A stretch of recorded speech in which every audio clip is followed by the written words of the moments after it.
Hi, everybody. Welcome to our Book of Mormon reading. Okay, so sorry about last week. I know I missed a week. Things kind of just got a little out of hand. I forgot about it. It's mostly because I was taking care of my baby who was up all night. But things have been going pretty good. Past that, my husband finally got a job and starts tomorrow, so that's exciting.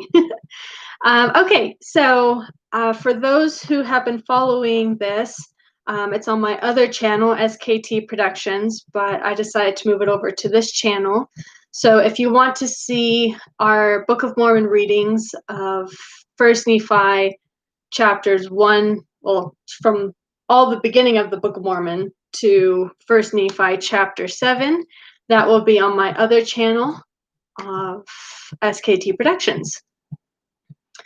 Okay, so today we are going to be reading First Nephi chapter 8. If you want to follow along, you can do so through the Gospel Library app or online on lds.org under Scriptures. All the description of how to get there to the Scriptures are in the description below for both the app and the website. I would love discussion. If you guys have anything you would like to share, if you questions, insight, anything, just keep it friendly, no Bible bashing. And okay, so today we are starting in chapter 8 of First Nephi. And let's get started. Okay, so the chapter heading reads, Lehi sees a vision of the tree of life. He partakes of its fruit and desires his family to do likewise. He sees a rod of iron, a straight and narrow path, and the mists of darkness that enshroud men. Sariah, Nephi, and Sam partake of the fruit, but Laman and Lemuel refuse.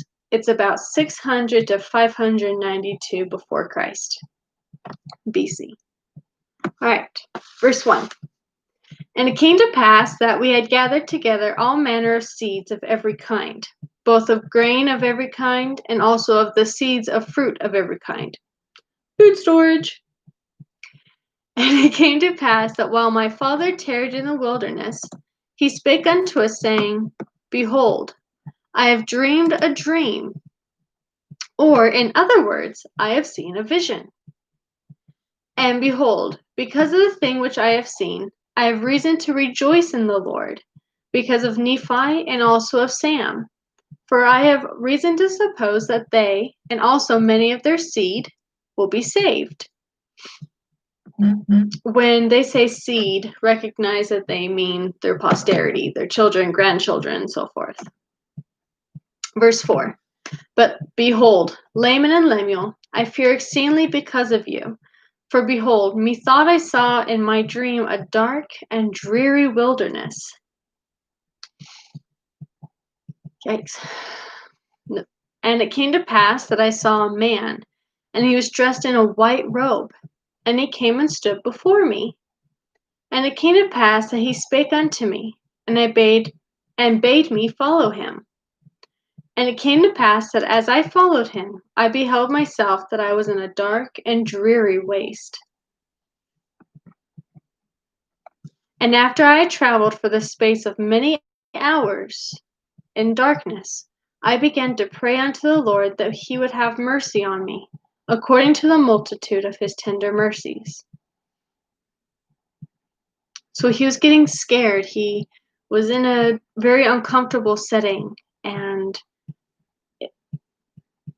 he didn't feel good. And so he prayed. He reached out to God and said, help, save me, show mercy. Verse 9. And it came to pass that after I had prayed unto the Lord, I beheld a large and spacious field. And it came to pass I beheld a tree, whose fruit was desirable to make one happy. And it came to pass that I did go forth and partake of the fruit thereof. And I beheld that it was the most sweet above all that I have ever tasted. Yea, and I beheld that the fruit thereof was white, to exceed all the whiteness I've ever seen. So he sees this tree, and he goes up to it, and there's this very, very white, bright fruit. He takes it, he eats it, and it was the best, sweetest, juiciest fruit he has ever had. Verse 12.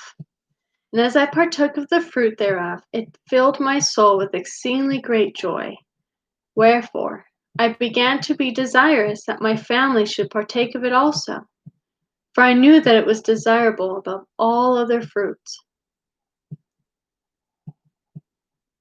Okay, let's say you have just tasted this amazing fruit.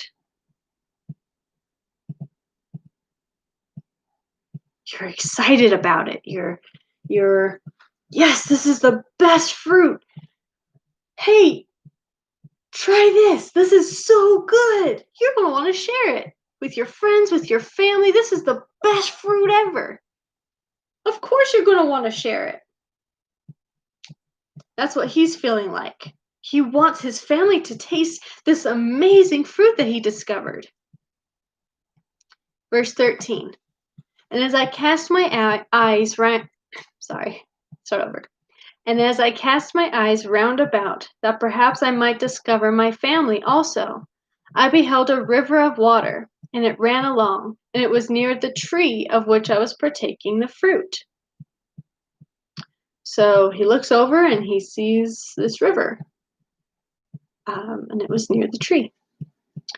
And I looked to behold from whence it came, and I saw the head thereof a little way off. And at the head thereof I beheld your mother Sariah, and Sam, and Nephi, and they stood as if they knew not whither they should go. Hey, there's the family! But they're just looking everywhere. Where do we go? Verse 15.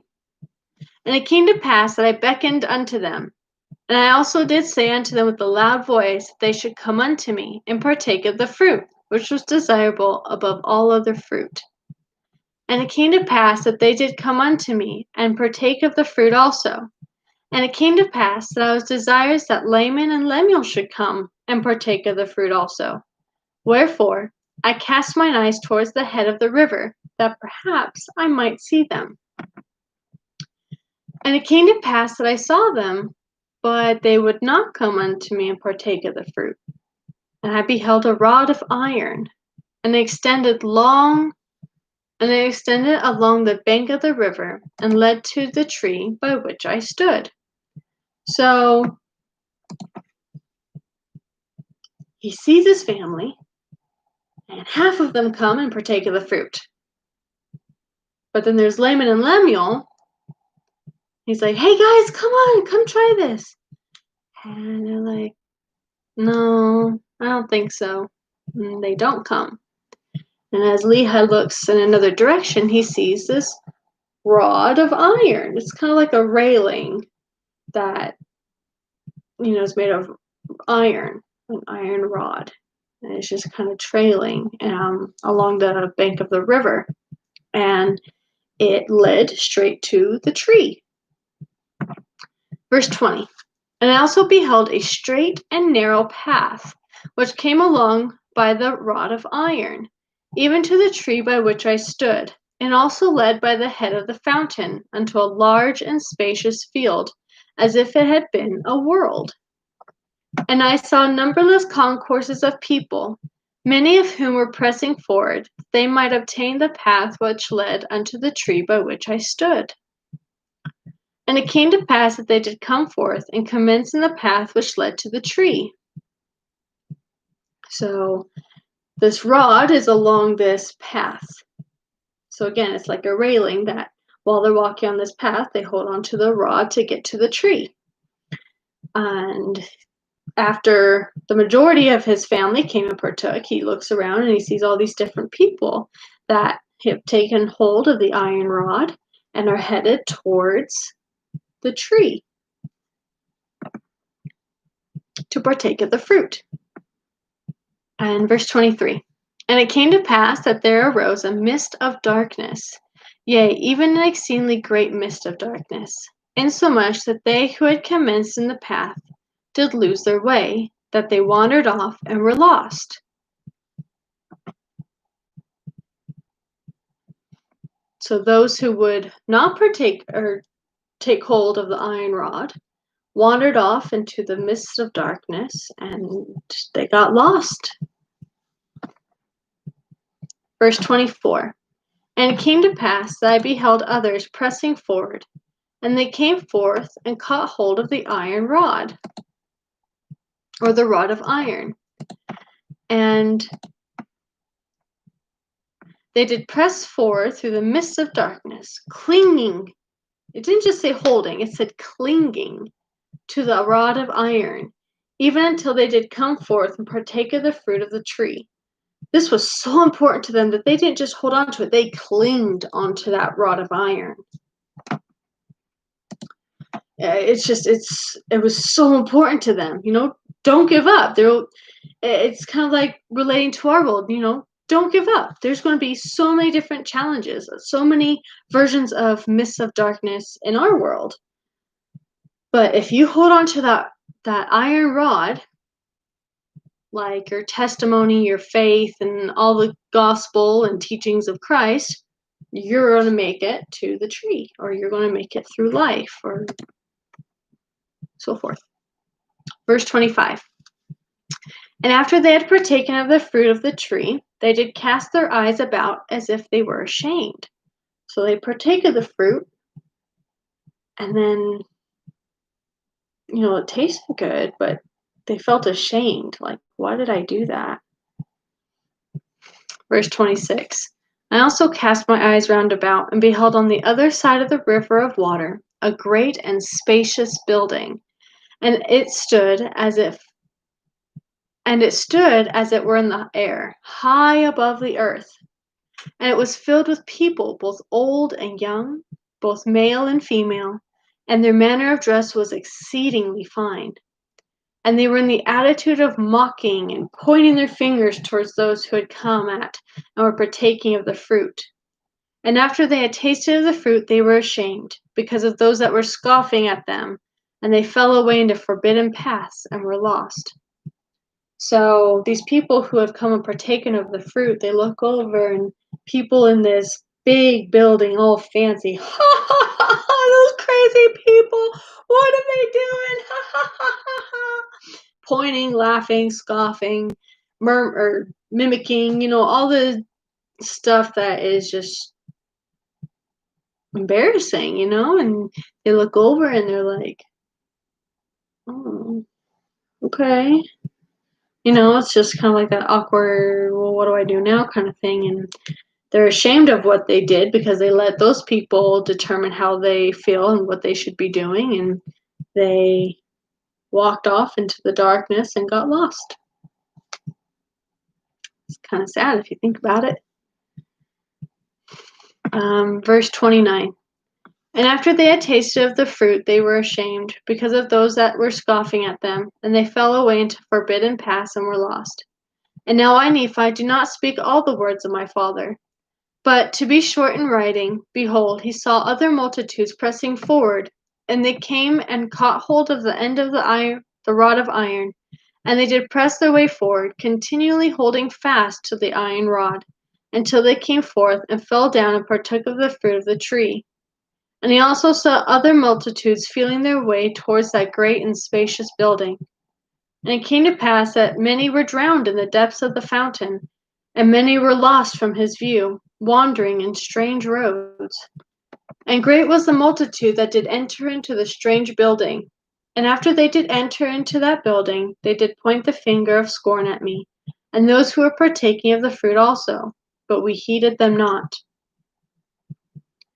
So again, he's seeing people get lost, drown, go into the building and point and scoff at them, but he didn't let them bother him. He knew what he was doing. He knew what he believed to be true and right, and felt sorry for him, but he didn't let them bother him. Verse 34. These are the words of my father. For as many as heeded them,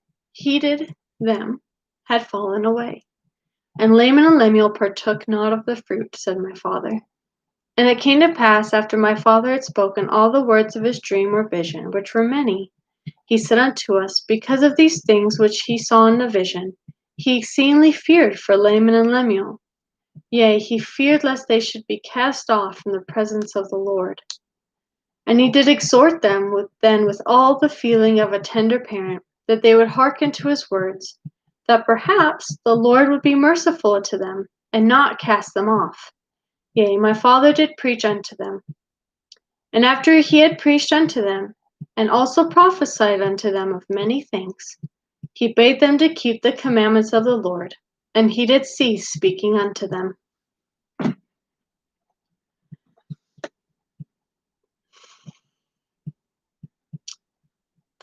I mean, what can you do? I mean, when God gives you a vision and he's like, your sons are on the wrong path.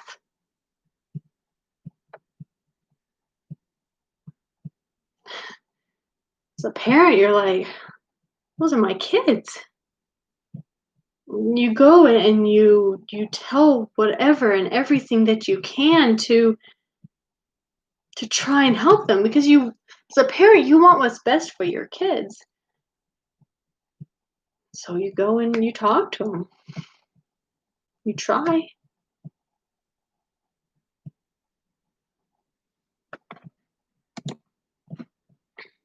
Okay.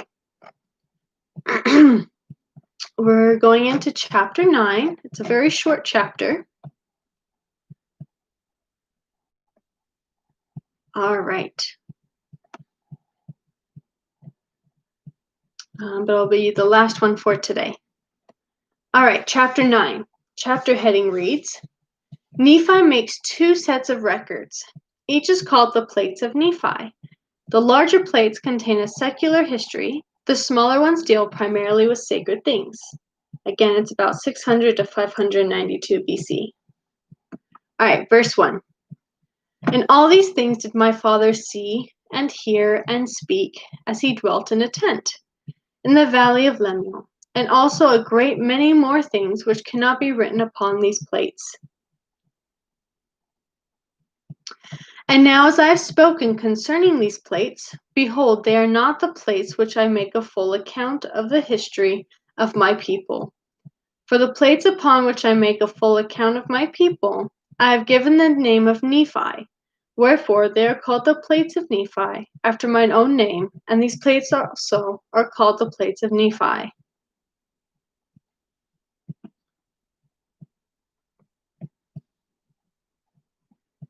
So he's saying that the plates that the records that he's writing the full account of the history of his people, he has named the Book of Nephi, basically, which is what we're reading. Verse 3. Nevertheless, I received a commandment of the Lord that I should make these plates for the special purpose that there should be an account engraven of the ministry of my people.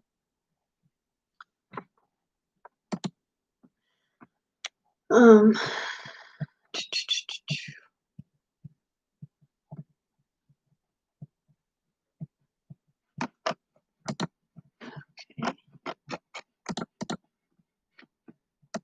we go. Okay, there we go. Verse 4. Upon the other plates should be engraven an account of the reign of the kings, and the wars and contentions of my people. Wherefore these plates are for the more part of the ministry, and the other plates are for the more part of the reign of the kings, and the wars and contentions of my people. Wherefore the Lord hath commanded me to make these plates for a wise purpose in him. Which purpose? I know not. So he's kind of just going, okay, God asked me to do this. I don't know why, but when God asks me to do something, I'm going to do it. Just like he did when he went to go get the plates from Laban, and so forth. Verse 6. But the Lord knoweth all things from the beginning. Wherefore, he prepareth the way to accomplish all his works among the children of men. For behold, he hath all power unto the fulfilling of all his words. And thus it is. Amen. I always love listening to Nephi talk. He's a very humble and very smart, wise man. He's gone through a lot, and I love how he's able to describe everything that he's gone through with such hope and faith. It's very extraordinary. Yeah. All right, so we just went through Lehi's dream or vision of what is called the Tree of Life and the Iron Rod. And we'll be learning more about that in the upcoming chapters. But for now, that's going to be at the end of our reading for today. Thanks for everybody who watched. And I hope next time we get a little bit more discussion. I will be doing this again next Sunday, July 19th at 3 p.m. Pacific Standard Time. I am in California, so that's why it's that time. And I hope everybody is doing well and has a fantabulous week. And if you guys have any more questions or things you'd like to discuss, please comment them below. And I hope that I will see you guys next time. All right, I'll see you guys later. Bye.